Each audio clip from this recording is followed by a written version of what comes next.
लो भाई आ गया मालदीव घुटनों पर। इतनी ही दम थी। जो लोग बहुत बहुत जोर जोर से चिल्ला रहे थे कि हाँ हम किसी के पपेट नहीं है, नरेंद्र मोदी पपेट है, क्लाउन है। मरियम श्यूना ये थी देवी जी जो कह रही थी कि नरेंद्र मोदी क्लाउन है, इजराइल का पपेट है। याद है? हसन जिहान और एक और वो भाई साहब का देवी जी, और कौन सी मालशा।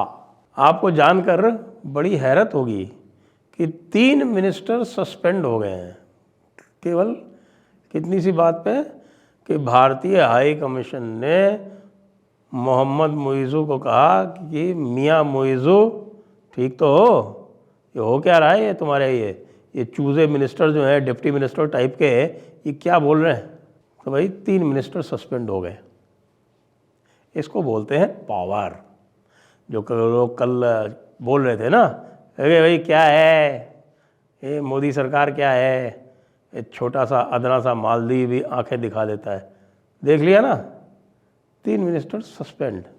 और उसके पहले क्या हुआ आपको बताते हैं, क्या हुआ क्या। ये तो आपको आउटकम दिख रहा है, लेकिन ये आउटकम जो है पूरी तरह से भारतीय नागरिकों द्वारा लाया गया है।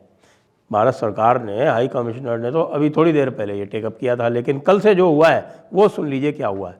सबसे पहले तो कुछ तो सेलिब्रिटीज़ ने टेकअप कर लिया, यानी वही सेलिब्रिटीज़ जिनके दम पे फल फूल रहा था और कह रहा था कि है इंडिया चला जाएगा तो क्या होगा। देखिए अब अभी पता चला है, लेटेस्ट फिगर ये है कि 60% इनकम इनकी आती है टूरिज़्म से। $6.5 बिलियन तो टोटल जीडीपी है।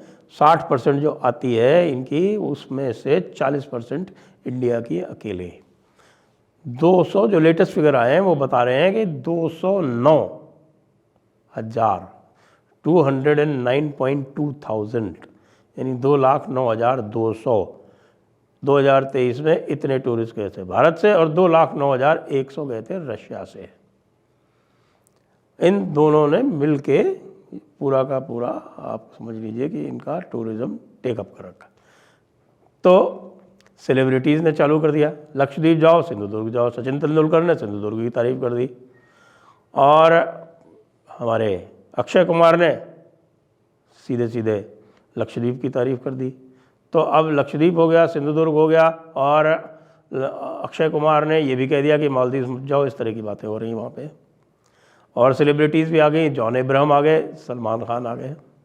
तो ये इनका भी जो है वो अधिकतर जो चलता है धंधा वो हाई एंड लग्जरी टूरिज़्म से चलता है।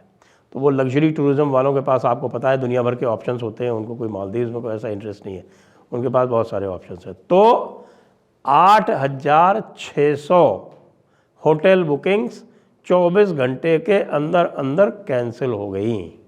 कितनी? 8,600। और 2,500 फ्लाइट टिकट्स कैंसिल हो गए।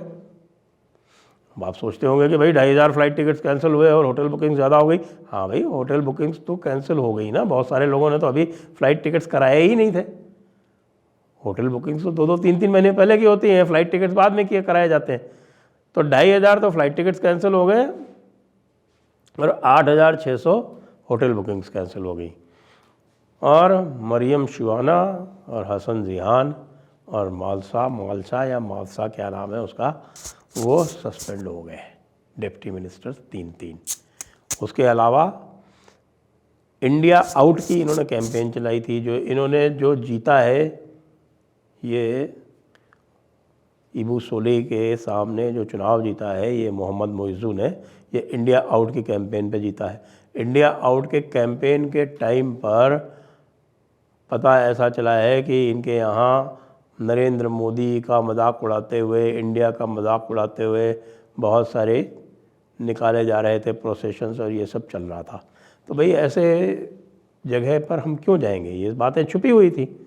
जब तक कि वो एक जाहिद रमीज़ नाम का इनका एक पार्टी का कोई है, वो कूद के नहीं आया था और उसने रेसिस्ट रिमार्क कहा था कि भाई ये तो बदबू आएगी वहाँ पे, तो लक्षद्वीप में हमारे से कैसे बराबरी कर सकते हैं। उसके बाद ऑल हेल ब्रोक लूज। अब आप पंगा किससे लोगे? भारत के सोशल मीडिया से आप पंगा ले सकते हो क्या? आप भारत के ट्विटराटी से, भारत के इंस्टाग्राम प्लेयर से, भारत के फेसबुक प्लेयर से, यहाँ तो भाई कोई भी होता है तो ये 10, 20, 40, 50 करोड़ में होता है ना। उन्होंने सबने उठा के जो भी पुराने कोई भी चीज़ें थी एडवर्स मालदीव्स की, वो पोस्ट करनी शुरू कर दी और वो पूरी दुनिया में फैलने लगी। पूरी दुनिया में फैलने लगी तो भाई इंडिया से तो हो ही रहे थे कैंसिलेशन, दूसरी जगह से भी कैंसिलेशन शुरू हो गए। फिर मोहम्मद नशीद जो एक्स प्रेसिडेंट हैं उन्होंने, और अब्दुल्ला शाहिद जो एक्स फॉरेन मिनिस्टर हैं, दोनों मालदीव्स के हैं, इन्होंने भी ये कहा कि ये हो क्या रहा है भाई, मोहम्मद मोइज़ू तुम पागल हो गए हो क्या? उसके बाद फिर क्या हुआ और सुनिए। वहाँ के जो होटल इंडस्ट्री है उसकी जो एसोसिएशन है उसने आंदोलन शुरू कर दिया। उसने कहा कि ये जो डिप्टी मिनिस्टर्स हैं ये हमारी रोजी रोटी ख़राब कर रहे हैं, हमारी टूरिज़्म इंडस्ट्री पूरी तरह से बैठ जाएगी। अब बैठ तो गई बेटा, अब ये उठने वाली तो नहीं है, बैठ गई पूरी तरह से। तुम भी घुटनों पे बैठ गए हो और अब तुमने जो किया है देर आयद दुरुस्त आयद नहीं हुआ, ये देर आयद और देर ही आयद, ये बहुत देर हो गई इसमें, क्योंकि अब तो लोगों ने दूसरे डेस्टिनेशन ढूंढ लिए। ताज ग्रुप ने अनाउंस कर दिया कि वो लक्षद्वीप में 2 लग्जरी रिजॉर्ट्स बनाने जा रहे हैं, 2 अलग अलग आइलैंड्स पे। अब ताज ग्रुप अगर रिजॉर्ट बनाने जा रहा है तो भाई ताज ग्रुप के लग्जरी रिजॉर्ट जो है वो तो पूरे विश्व में प्रसिद्ध है, तो जिसको जाना होगा वो अपनी ताज ग्रुप के रिजॉर्ट में जाएगा ना। कौन सी अननोन अनटेस्टेड बिना ब्रांड के जो दुनिया भर की रिजॉर्ट बना रखी हैं रेडिकलाइज्ड कंट्री में, मालदीव में। मालदीव एक ऐसी कंट्री है जहाँ पे highest number of per capita highest लोग जो हैं वो आईसिस में गए हैं या अलकायदा में गए हैं। तो आप सोच सकते हैं कि वहाँ रेडिकलाइजेशन का क्या आलम है। ऐसी जगह पे कोई क्यों जाएगा? फिर और भी मज़े की बात हो रही है साहब कि मोहम्मद मोइज़ू जो हैं वो मिले थे अभी कुछ दिनों पहले दुबई में भारतीय प्रधानमंत्री नरेंद्र मोदी जी से।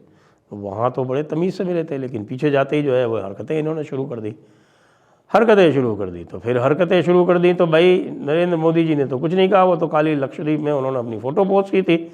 लेकिन पूरा भारत का सोशल मीडिया जो कि विश्व में नंबर 1 पे है संख्या की दृष्टि से, मैंने आपको कल भी कहा था कि चीन वाले तो बेचारे हैं नहीं, क्योंकि जो सारा का सारा इंटरनेशनल सोशल मीडिया है वो चीन में बैंड है।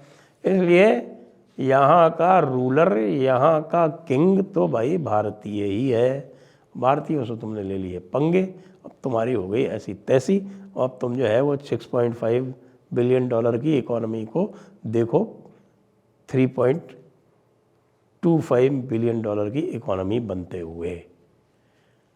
अब आ तो गए तुम घुटनों पे, लेकिन इससे जो है वो क्या होगा? ठीक है, भारत सरकार कुछ नहीं करेगी तुम्हारे विरुद्ध, लेकिन भाई भारतीयों को कैसे मनाओगे? भारतीयों को तुमने गाली दे दी, तुम्हारे मिनिस्टर्स ने ये कह दिया कि भैया इनका कोई कल्चर नहीं है भारतीयों का। तो जिन लोगों का कल्चर नहीं है उनको तुम बुलाते क्यों है टूरिस्ट? एक तरफ तो उनको गालियाँ दे रहे हो, दूसरी तरफ कह रहे हो नहीं, टूरिज़्म के लिए ज़रूर आओ हमारे यहाँ। तुम्हारी तरफ कोई अब फूटी आँख भी देखने वाला नहीं है, कोई नहीं देखने वाला है तुम्हारी तरफ। मालदीव, तुम्हारा कार्यक्रम हो गया, अब तुम बहुत मज़े करो। तुमको भारत ने कितनी बार बचाया पहले, अब ये तुम्हारी औकात तो इतनी है कि मात्र 80 लोग तमिल पहुंच गए थे वहाँ पर, और उन्होंने विद्रोह करके और कब्ज़ा कर लिया था माले पर, मालदीव की राजधानी पर। 80 गनमैन। तो जो 80 गनमैन को नहीं संभाल सकते वो पंगा किससे ले रहे? भारत से। अरे यार औकात में रहो भाई मालदीव वालों, इतना भी दिमाग ख़राब नहीं होना चाहिए कि सोच लो कि यार तुम भारत से पंगा ले लोगे। भारत ने तो केवल छींका है और तुम्हारे पसीने आ गए और तुम घुटनों पे आ गए। लेकिन घुटनों से आने पे कुछ नहीं होगा। अब तो तुमको सबक सिखाना पड़ेगा ना, जो तुम लोगों ने ये बना रखा है इंडिया आउट। कल मोहम्मद मुइज़्ज़ू ने ये भी घोषणा कर दी कि भाई हम चाइना को मिलिट्री बेसिस नहीं देंगे। मत दो, चाइना को मिलिट्री बेस दे के कर भी क्या लोगे? है ही क्या तुम्हारी औकात? कितना बड़ा मिलिट्री बेस दे दोगे वहाँ पे? कोई बोट पार्क हो जाएगी ज़्यादा से ज़्यादा, उससे भारत की सेहत पर क्या असर पड़ता है भाई? भारत का तो पूरा कोस्ट है, भारत में तो अंडमान और जो मलक्का चौक है वहाँ है, अंडमान है, निकोबार है, लक्षद्वीप है, सब कुछ है यहाँ।